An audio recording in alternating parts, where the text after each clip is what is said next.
Hey everyone! In today's video, I'm going to show you how to see your watch history on TikTok. Whether you want to revisit a video you like or find something you forgot to save, I'll guide you through the steps to access your TikTok watch history. Let's get started. First, open the TikTok app on your smartphone.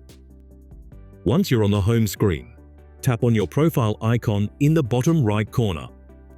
Next, tap the three lines in the top right corner to open the menu. From there, select Settings and Privacy.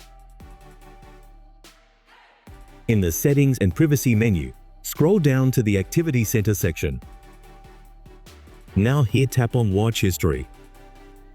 Here, you'll see a list of videos you've watched recently. You can scroll through and tap on any video to rewatch it. And that's it. Now you know how to see your watch history on TikTok. Whether you want to revisit a favorite video or just see what you've been watching, this method will help you find what you need. If you found this video helpful, please give it a thumbs up and don't forget to subscribe for more tech tips and tutorials. Thanks for watching, and I'll see you in the next video.